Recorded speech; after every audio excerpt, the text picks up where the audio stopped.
Halo, Assalamualaikum warahmatullahi wabarakatuh.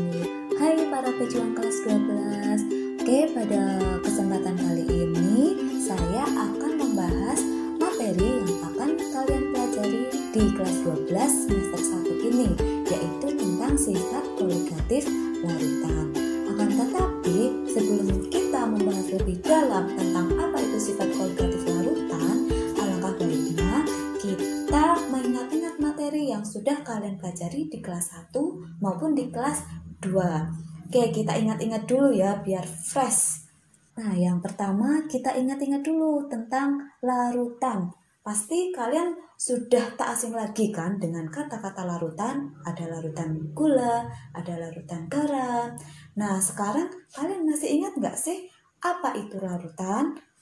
Kenapa suatu zat itu dikatakan sebagai larutan?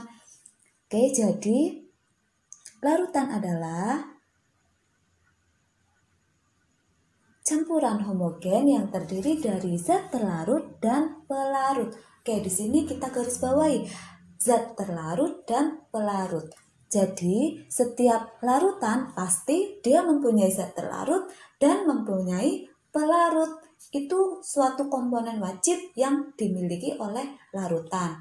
Nah, contohnya di sini ada air dan ada garam. Air kita gunakan, kita sebut sebagai pelarut, sedangkan garam kita sebut sebagai zat terlarut. Larutan adalah campuran homogen.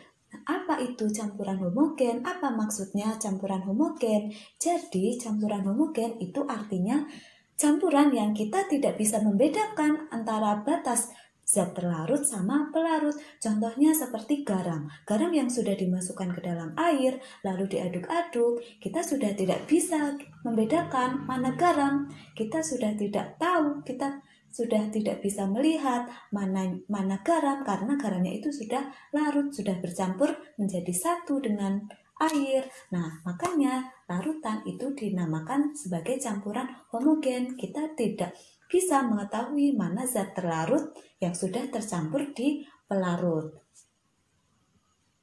Oke, paham ya?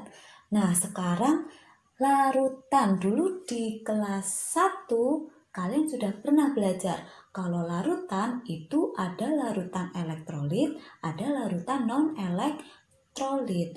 Nah, larutan elektrolit itu juga terbagi menjadi dua, ada larutan elektrolit kuat, ada larutan elektrolit lemah. Nah, sekarang apa sih yang membedakan larutan elektrolit dan larutan non-elektrolit? Apa yang membedakan larutan elektrolit kuat sama larutan elektrolit lemah? Oke, jadi yang membedakan antara semua larutan itu adalah zat terlarutnya. Apanya zat terlarut? Jadi, yang membedakan itu adalah ionisasi zat terlarut. Jadi, kalau larutan elektrolit, itu zat terlarutnya akan terionisasi. Sedangkan larutan non-elektrolit, dia zat terlarutnya tidak akan terionisasi. Tidak ada yang mengion. Sedangkan larutan elektrolit kuat, dia zat terlarutnya akan terionisasi sempurna. Semuanya akan menjadi ion atau derajat ionisasinya nanti 100%. Sedangkan elektrolit lemah, dia zat terlarutnya terionisasi hanya sebagian saja yang terionisasi. Oke, kita ingat-ingat lagi apa saja elektrolit kuat, apa saja larutan yang termasuk elektrolit lemah, apa saja larutan yang termasuk non-elektrolit. Jadi elektrolit kuat itu contohnya asam kuat, ada basa kuat, ada garam. Kalau elektrolit lemah, dia ya yang lemah-lemah itu asam lemah, basa lemah. Sedangkan non-elektrolit selain larutan elektrolit kuat maupun larutan elektrolit lemah seperti glukosa dan benzena. Nah, sekarang seperti yang sudah kita ketahui tadi, kalau larutan itu ada zat terlarut, ada pelarut.